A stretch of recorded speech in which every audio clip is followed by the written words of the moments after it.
한지교회 주일 예배 오신 모든 분들을 환영합니다. 자, 바로 말씀으로 들어가겠습니다. 사도행전 1장 1절 말씀. 데오빌로요. 자, 사도행전은 누가 쓴 것일까요? 누가 쓴 것? 이미 답을 말했죠? 누가가 기록한 겁니다. 근데 사도행전은 이렇게 시작합니다. 데오빌로여라고요. 데오빌로에게 이 글을 쓴다는 거예요. 데오빌로, 이는 로마식 이름입니다. 즉 데오빌로라 하는 어떤 로마 이방인에게 이 글을 쓴다라는 거죠. 그런데 데오빌로라는 이름이 다른 성경에서도 나오는 곳이 있어요.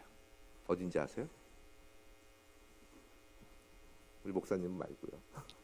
아세요? 누가복음에 나옵니다.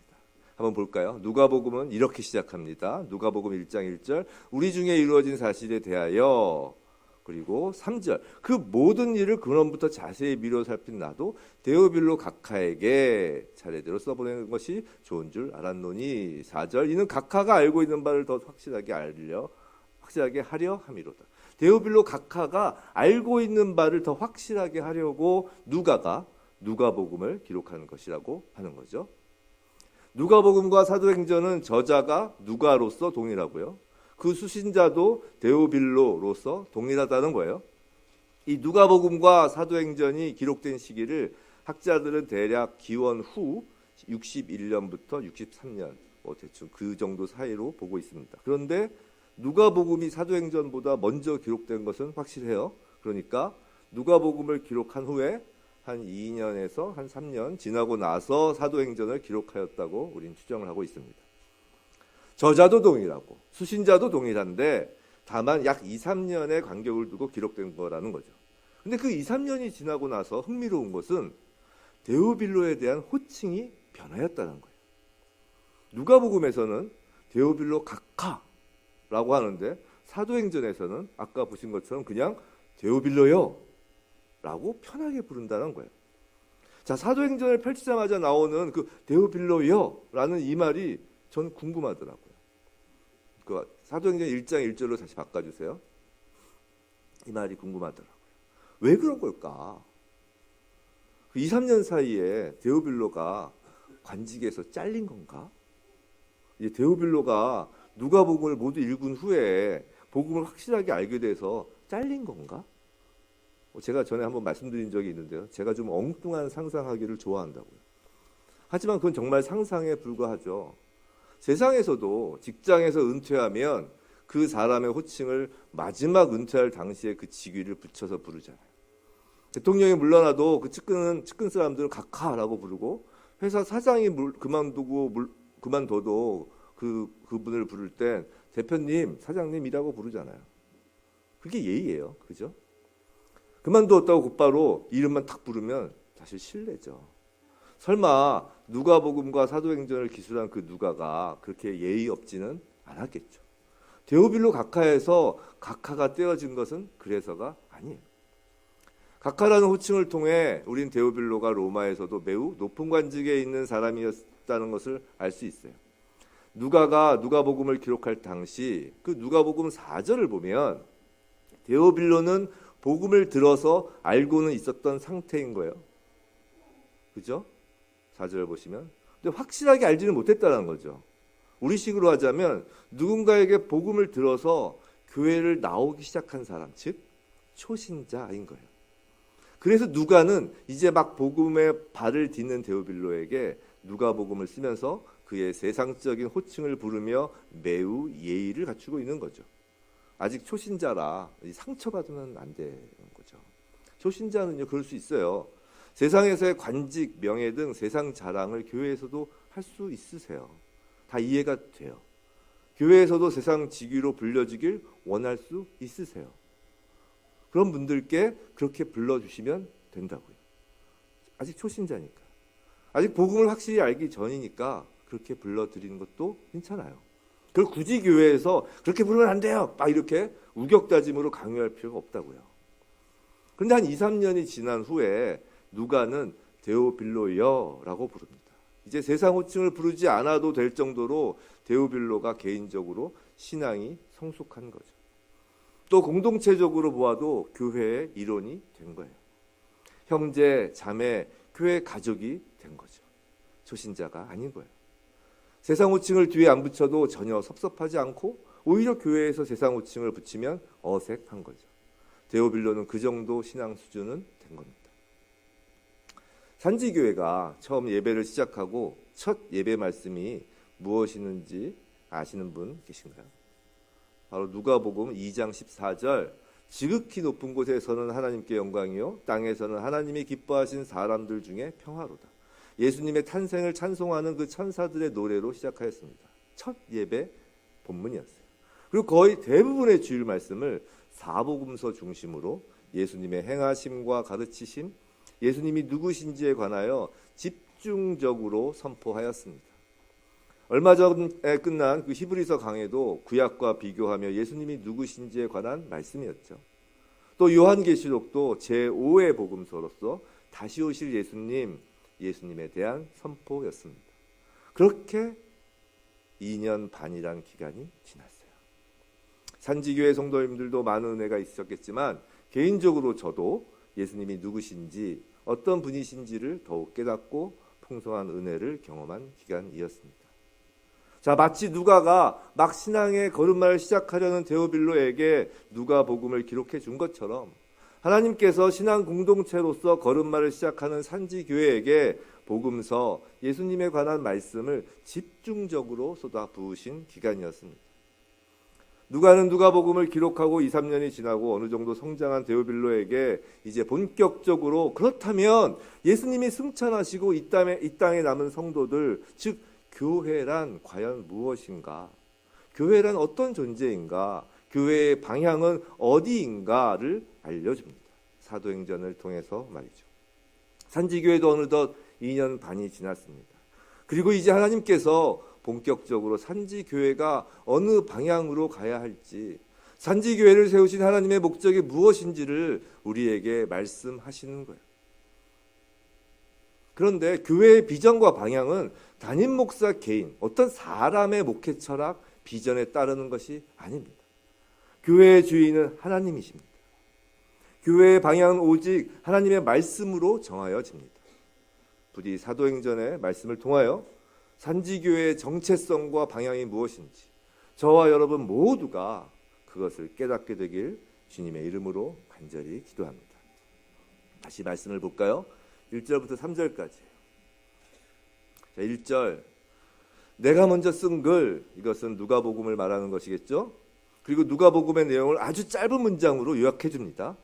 예수께서 행하시며 가르치기를 시작하신부터 2절 승천하신 날까지의 일을 기록하였다라는 거예요. 누가복음에서요. 그리고 3절에서는 복음, 복된 소식이 무엇인지 그 핵심을 말해줍니다. 그가 고난받으신, 즉 예수님이 십자가에서 죽으신 사실, 그리고 그 후에 친히 살아 계심을 나타내사, 즉 부활하신 사실이에요. 성도 여러분, 우린 보통 믿음이라는 말을 많이 써요. 그죠? 그럼 무엇을 믿는 건가요? 라고 물으면 그 자리에서 즉시 한마디로 답을 내리지 못하는 경우가 있어요. 또 예수 믿으세요? 라고 자주 말을 합니다. 그럼 예수님의 뭘 믿으라는 건가요? 라고 하면 또 잘 대답을 못하는 경우가 있어요. 복음의 핵심, 우리가 믿는 것의 핵심은 무언가요? 로마서 10장 9절 10절입니다. 우리 함께 읽어볼까요? 시작. 내가 만일 내 입으로 예수를 주로 시인하며 또 하나님께서 그를 죽은 자 가운데서 살리신 것을 내 마음에 믿으면 구원을 받으리라. 사람이 마음으로 믿어 의에 이르고 입으로 시인하여 구원에 이르느니라. 자, 로마서 10장 9절에서 무엇을 내 마음에 믿으면 구원을 받으리라 라고 하나요? 하나님께서 그를 죽은 자 가운데서 살리신 것을 믿으면 이라고 합니다. 그를 예수님이죠. 죽은 자 가운데 죽으신 사실입니다. 예수님이 십자가에서 죽으신 사실, 그 팩트를 믿는 거죠. 간혹 하나님을 대적하는 사람 중에 예수님이 죽으신 것이 아니고 혼수 상태 정도였다고 주장하는 사람도 있어요. 그게 아니라고요. 예수님은 확실하게 죽으신 거예요. 그리고 살리신 것, 즉 부활하신 사실입니다. 이건 환상이 아니라 실제로 살아나신 거예요. 자, 오늘 본문 사도행전에서도 누가는 그 사실, 예수님이 죽으시고 살아나신 사실의 기록이 복음서 내용의 핵심, 복음의 핵심이라는 거예요. 구원에 이르는 믿음의 핵심은 예수님이 십자가에서 죽으시고 부활하신 사실을 믿는 거예요. 우린 2000년 전 십자가 앞에 없었어요. 또 부활하신 그 40일 기간 동안에 그 자리에도 없었죠. 근데 그렇다고 실제로 있었던 사실이 없던 것이 되나요? 2000년 전 그 예루살렘으로 가지 않고서는 그 역사적 사실을 눈으로는 볼 수 없어요. 그래서 기독교의 핵심은 믿음인 거예요. 자, 우리 한번 생각해 봐요. 어떤 역사적 사실도 그 사실을 믿지 않는 사람에겐 그건 허구, 소설이 되는 거고요. 그 사실을 믿는 사람에게만 그것이 역사적 사실, 실제가 되는 거예요. 이해가 되셨어요? 그렇죠? 어떤 역사적 사실 실제 있었어도 그거 어떤 사람 안 믿으면 그건 그 사람에겐 그냥 소설이에요. 그걸 믿어야 그게 실제 그 사람에겐 사실이 되는 거예요. 자, 십자가 죽음과 부활이 믿음 안에서 나에게 역사적인 실제 사건이 되어야, 믿음 안에서 실제 사건이 되어야 그 구원의 역사가 나에게로 이어지는 거라고요. 자, 그럼 교회란 무언가요? 예배드리는 곳? 맞아요. 하나님을 만나는 곳? 맞아요. 장소? 아니죠. 건물? 아니에요. 근데 교회를 한마디로 정의하는 건 예수를 구주로 믿는, 즉 예수님이 나를 구원하신 분으로 믿는 사람들이 모인 공동체입니다. 즉 예수 그리스도의 십자가의 죽음과 부활을 믿는 사람들의 공동체, 그것이 교회예요. 그런데 교회의 정의를 말할 때 십자가의 죽음과 부활을 아는 사람들이라고 하지는 않아요. 아는 것으로는 교회가 아직 아니라는 거예요. 아는 것과 믿는 것은 전혀 차원이 달라요. 본문 3절을 다시 볼까요? 그가 고난을 받으신 후에 또한 그들에게 확실한 많은 증거로 친히 살아계심을 나타내사, 자, 예수님은 부활하셔서 40일 동안 그들에게 보이세요. 그죠? 즉 제자들은 실제로 눈으로 본 거라고요. 예수님의 죽으심과 부활하심을 현장에서 제자들은 보았어요. 그러니까 당연히 십자가의 죽음과 부활을 알죠. 눈으로 보아서 아는 거예요. 그런 제자들에게 예수님이 부활하셔서 집중적으로 하신 것이 뭐라고요? 하나님 나라의 일을 말씀하신 거라고요. 하나님 나라의 일, 하나님 나라가 무엇이고 하나님의 통치가 어떤 것인지, 그 하나님 나라의 일이 예수님 가르침의 중심 주제였다고요. 그런데 예수님의 그 십자가 죽음을 보고 부활하신 것을 본 제자들의 반응을 보세요. 6절 말씀이에요. 우리 함께 읽어볼까요? 시작. 그들이 모였을 때 예수께 여쭈어 이르되 주께서 이스라엘 나라를 회복하심이 이때니까 하니, 자, 부활하신 예수님을 눈앞에서 보면서도 또 실컷 하나님 나라의 일을 예수님의 음성으로 들어놓고도 제자들이 하는 말이에요. 자, 여기서 회복하심에 해당하는 헬라어 좀 길어요. 아포카디스타네이스, 모르셔도 돼요. 이것은 이전의 상태로 되돌려 주다라는 의미를 지닌 아코카디스테미의 직설법 현재 동사예요. 제가 이 얘기를 왜 하냐면, 자, 문맥적으로 보면 이 동사는 미래적 의미를 지녀야 하죠. 그죠? 이스라엘 나라 회복은 미래적 일이니까 그런 의미잖아요. 문맥적으로. 그런데도 불구하고 현재형으로 기록된 거라는 거예요. 이건 누가가 의도가 있는 거예요. 누가가 기록하면서. 이스라엘 나라, 즉 정치적, 행정적, 영토적 의미의 그 이스라엘 나라의 회복을 매우 임박한 것으로 제자들이 여기고 있다는 것을 누가는 생생하게 표현하려는 거예요. 그래서 현재형을 쓰는 거예요. 그리고 6절에서 여쭈어 이르되라고 하죠. 이걸 그냥 번역된 대로 읽으면 마치 제자들이 존경하여 막 겸손히 물은 것 같지요. 근데 그게 아니에요. 헬라어 원문에서는 묻는다라는 이 동사를 미완료형으로 쓰고 있어요. 이건 계속해서 반복해서 체근하듯이 물었다라는 거예요. 집요하게 자신들의 생각이 맞다라는 것을 제자들은 확인받고 싶었던 거예요. 전 사실 여기 모인 제자들을 조금 이해할 수 있을 것 같아요. 한번 생각해 보세요.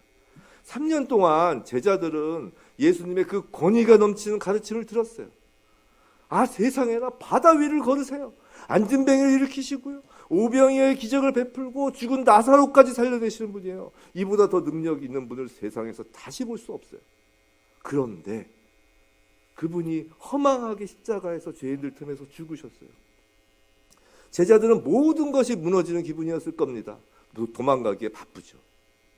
그런데 짜잔, 그분이 부활하신 거예요. 짜잔, 부활하신 거예요. 그걸 본 거예요. 우와! 이제 진짜로 자신들이 꿈에도 그리던 왕국, 다윗 왕국의 그 영화를 재현할 수 있겠다고 생각합니다. 아니, 부활까지 하셨잖아요. 뭘 못하시겠어요? 라는 제자들의 생각 있을 수 있다고 봐요. 그래서 제자들은 그날이 곧 올 거라고 잔뜩 기대하는 거예요. 확신하는 거죠.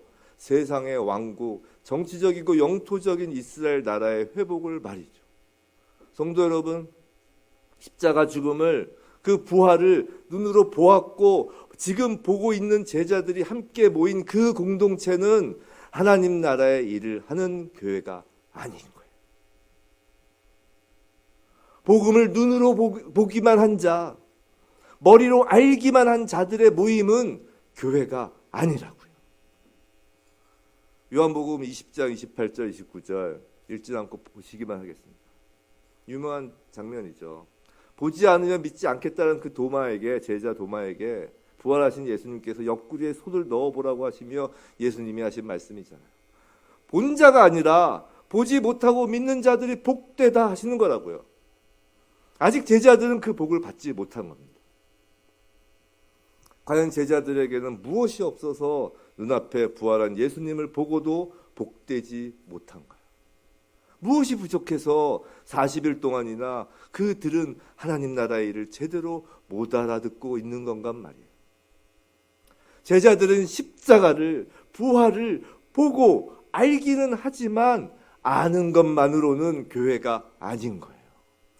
믿는 공동체가 교회이지 아는 공동체가 교회인 것이 아닌 거라고요. 함께 모여는 있지만 아직 교회가 아닌 제자들에게 예수님이 말씀하세요. 성령에 대해서 말이죠. 본문에서는 누가가 그것이 너무도 중요하기에 두 번에 걸쳐 기록해요. 예수님이 강조하시고 강조하셨다는 거죠. 먼저 4절, 5절 우리 함께 읽어볼까요? 시작. 사도와 함께 모이사 그들에게 분부하여 이르시되 아버지께서 약속하신 것을 기다리라. 요한은 물로 세례를 베풀었으나 너희는 몇 날이 못되어 성령으로 세례를 받으리라 하셨느니라. 예수님이 신신당부하시는 거예요. 아버지께서 약속하신 것을 기다리라 라고요. 아버지께서 약속하신 것이 그건 무엇인가요? 바로 성령이잖아요. 성령을 받을 때까지는 가만히 있으라는 겁니다. 기다림, 이것은 하나님 나라 일에 있어서 매우 중요한 태도 중 하나예요. 교회 사역은 어쩌면 기다림의 연속일 때가 많습니다. 꼭 유형교회만 그런 것도 아니에요. 우리 성도님들 자체가 교회이니 이 성도들의 삶의 현장도 일종의 교회 사역이에요. 그것도 기다림이 필요할 때가 많습니다. 생각해 보세요. 하나님 나라는요, 하나님이 통치하시는 나라예요. 교회의 주인은요, 하나님이라고 했죠. 하나님의 통치에 놓여야 교회인 거예요. 우리 성도들의 삶의 현장도 하나님의 통치가 임하는 곳입니다. 하나님 나라의 일에는 그런데 실패란 있을 수가 없어요. 교회는요, 성도는요, 실패란 게 없어요. 왜요? 하나님에게 실패란 있을 수 없으시니까. 하나님 나라의 일을 하나님의 통치하에 있는데 어떻게 실패하는 게 있겠어요? 근데 왜 자꾸 넘어지고 실패의 그림자가 눈앞에서 어슬렁 우리 삶 속에서 어슬렁거릴까요? 그건 하나님 나라의 일을 인간이 인간의 생각으로 인간적인 방법으로 하기 때문이에요. 하나님 나라의 일이 아닌 인간의 일이 되어버렸기 때문이라고요. 그래서 기다림이 중요해요.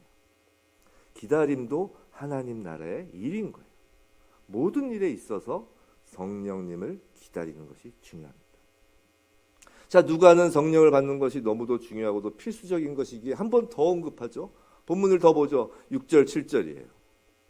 그들이 모였을 때 예수께 여쭈어 이르되 주께서 이스라엘 나라를 회복하심이 이때니까니 이르시되 때와 시기는 아버지께서 자기의 권한에 두셨으니 너희가 알 바 아니요. 제자들의 그 이스라엘 나라 회복이 이때니까라는 그 책임을 받으신 예수님은 7절에서 때와 시기는 아버지께서 자기의 권한에 두셨으니 라고 하십니다. 이에 대해서는 이스라엘 결혼 풍속에 대해 이야기하면서 한번 잠깐 말씀드린 적이 있어요. 신랑이 이스라엘 결혼 풍속이에요. 신랑이 신부와 그 신부 집에서 이제 정혼식을 하고, 간략하게만 말씀드릴게요. 정혼식을 하고 결혼식 2번 해요, 이스라엘은. 그러니까 신부 집에서 정혼식을 하고 또 헤어져요. 서로 헤어져서 신랑은 혼자 자기 집으로 와서 신부와 함께 살 집을 만들며 가정을 꾸릴 준비를 하고, 그 사이에 신부는 신부 수업을 합니다. 신랑의 아버지가 아들이 준비가 다 끝났다고 생각이 되면 신부 데려오는 날을 신랑의 아버지가 정해주고, 그럼 신랑이 신부를 데리고 와서 신랑 집에서 또 혼인식을 열어요. 우리가 잘 아는 가나의 혼인잔치는 그 신랑 집에서 열리는 혼인잔치입니다. 자, 우리는 그리스도의 신부라고 했어요. 그 데려오는 날, 신랑이 신부 집으로 다시 오는 날을 결정할 권한은 신랑의 아버지에게 있는 거예요. 신랑이신 예수님은 물론 신부인 저희도 그날에 대한 아무런 권한이 없어요. 그래서 7절에서 예수님은 너희의 알 바 아니다 라고 하시는 거예요. 이걸 원어 성경대로 그대로 직역하면 아는 것은 너희 것이 아니다 라는 뜻이에요. 너희 일이 아니라는 거예요. 너희가 할 일은 따로 있다는 거죠. 그러면서 다시금 성령을 말씀하십니다. 매우 유명한 말씀이죠. 우리 8절 우리 한 목소리 읽겠습니다. 시작. 오직 성령이 너희에게 임하시면 너희가 권능을 받고 예루살렘과 온 유대와 사마리아와 땅끝까지 이르러 내 증인이 되리라 하시니라. 오직입니다. 하나님께서 저와 여러분 이 교회를 이 땅에 두시며 하나님 나라의 그 일을 감당케 하시면서 그냥 아무것도 주시지 않고 그냥 하라고 하시는 것이 아니에요. 근데 주시는 것이 단 하나, 성령이에요. 다른 것을 더하여 주시지도 않아요. 뭐 돈을 주시는 것도 아니에요. 막 건강을 주신다고 약속하시지도 않았어요. 오직 하나예요. 성령이에요. 오직입니다. 성도 여러분, 성도는요 모두 성령을 받은 자들이에요. 왜냐하면 예수님의 십자가 죽음과 부활을 믿을 수 있는 건 오직 성령이 임하였을 때만 가능하기 때문이다. 이곳에 계신 모두가 예수님의 십자가 죽음과 부활을 믿습니까? 아멘. 그렇다면 하나님의 자녀예요. 지금 말이죠. 아직 교회를 처음 나오시거나 초신자셔서 그것이 믿어지지 않는다면 성령님께서 믿음을 주셔요. 그때 하나님의 자녀로서 그 권능을 받아요. 근데 아까 말씀드린 것처럼 아는 것과 믿는 것은 달라요. 성경에 기록된 것을 아는 것과 그것을 사실로서 믿는 것은 전혀 다른 거라고요. 자, 보세요. 예수님은요 100% 신성을 가지신 분이지만 한편으로는 100% 인성을 가지신 분이에요. 우리처럼 육신을 가지신 분이라고요. 그런데 그 육신이 죽었는데 다시 부활해요. 인간의 이성으로 이것이 사실로 받아들여지세요? 솔직히 그냥 우리 이성만으로 놓고 생각하면 또 이걸 믿어야지 하고 결심한다고 그 의지로 믿어져요? 또 예수님의 그 십자가 처형 장면을 성경에서 읽고 마치 그 슬픈 소설을 읽을 때처럼 막 펑펑 눈물이 났다고 해봐요. 그렇게 운다고 해서 십자가와 부활이 사실로 믿어지나요? 아니잖아요. 그런데 믿어져요. 건전한 상식을 가진 사람인데 저 건전한 상식을 가진 사람이 나름 근데 그냥 믿어져요. 그냥 믿어요. 그냥 우리의 이성, 의지, 감정으로 믿는 것이 아닌 거예요. 성령이 임재하셨기에 그냥 믿어지는 거예요. 이게 신비로운 거예요. 성령이 임하여야 비로소 복음을 보고 듣고 아는 사람에서 복음을 믿는 사람이 되는 거라고요. 교회는요, 믿는 사람의 공동체입니다. 아는 사람의 공동체가 아니에요. 다시 묻겠습니다. 예수님이 십자가에서 죽으시고 부활하신 것이 진짜 사실로 믿어지시나요? 아멘이라고 하신다면 여러분은 성령 받은 성도예요. 그리고 교회 성도들의 무리에게 성령이 임하면 이제 그 성도들이 가는 곳마다 소위 말한 소동이 벌어져요. 가만히 조용하게 예전과 같은 상태가 유지될 수 없어요. 왜냐고요? 성령이 임한 자들에게 권능이 주어지거든요. 이 권능의 헬라어 원어는 디나미스입니다. 디나미스. 이건 수치로 측정 가능한 최대한의 폭발력. 다시요. 수치로 측정 가능한 최대한의 폭발력이라는 의미를 갖고 있어요. 그래서 다이너마이트의 그 어원이 디나미스예요. 권능은 마치 폭탄과 같다는 거예요. 우리가 사도행전을 이제 앞으로 보시면 아시겠지만 제자들이 가는 곳마다 그 지역에 마치 폭탄이 떨어진 것처럼 소동이 일어나요. 뭐 그렇다고 예수 믿는다면서 막 여기저기 가서 막 들이받으란 말이 아니에요. 교회가 가는 곳마다 변화가 일어난다는 거예요. 권능이 나타나는 거죠. 우리나라만 해도 보세요. 5,000년 동안 흑암 속에 살았어요. 온갖 잡신과 우상과 귀신을 섬기던 백성들이었다고요. 그리 오래전 일들이 아니에요. 우리 할아버지 세대 이야기예요. 그런데 복음이 들어오고 교회가 세워지면 변화가 일어나는 거예요. 역사상 그런 변화가 없었어요. 우리나라에. 성령이 임하여 받은 권능으로 폭발적인 변화가 시작되는 거예요. 개인이 변하고 나라가 변하는 거예요. 성도 여러분, 성령이 임하여 권능을 받은 사람의 그 개인적 특징이 뭔지 아세요? 개인적인 특징이 막 폭발력이라고 하니까 막 눈에서 불이 쫙 뭐 레이저가 나가고 막 무서운 얼굴을 하고 큰 소리로 방언하고 뭐 그런 건가요? 가끔 산에서 산기도 갔다가 성령 받았다고 이제 막 그런 모습으로 내려오는 사람들 보면 무서워요. 성령 받은 사람이 무서워요. 성령 받았다는 사람. 근데 성령 충만은 그런 것이 아니에요. 성령 충만한 사람에게서 터져나오는 것은 감사가 터져나와요. 성령 충만한 사람에겐 기쁨이 터져나와요. 성령 충만한 사람에게선 찬양이 터져나오는 거예요. 사도행전 16장에서 바울과 실라가 감옥에 갇히고 쇠사슬에 채워지는 장면이 나와요. 근데 그들의 입에서 그 감옥에서 그 쇠사슬을 차고 찬양이 터져나온다고요. 성도 여러분, 교회는 그런 거예요. 성령이 임하여 권능을 받은 사람들의 공동체는 그런 거라고요. 그 권능으로 감사와 기쁨이 넘치는 거예요. 찬양이 소리 높여 울리는 거죠. 그리고 그 감사와 기쁨, 찬양이 폭탄처럼 엄청난 위력을 가지고 밖으로 터져나가 예루살렘과 온 유대와 사마리아와 땅끝까지 이르러 내 증인이 되리라라는 증인이 되는 거라고요. 교회가, 성도가 증인이라는 건 복음이 사실이라는 것을, 그 복음이 사실이라는 것을 말로써, 삶으로써 알려주는 자, 증거하는 자라는 겁니다. 근데 여기서 증인이 되리라의 원어는 영어로 치면 비동사, shall be, will be, 비동사를 써요. 즉 존재, 상태를 말하는 거예요. 자, 성령님이 임하여 권능을 받은 자, 곧 증인이라는 거예요. 우리가 원해서 증인이 되는 것도 아니고요. 우리가 막 노력해서 증인이 되는 것도 아니고요. 성령 받아 믿는 자는 존재론적으로 증인이라는 거예요. 이해가 되셨어요? 존재론적으로 그냥 증인인 거예요. 우리가 좋든 싫든.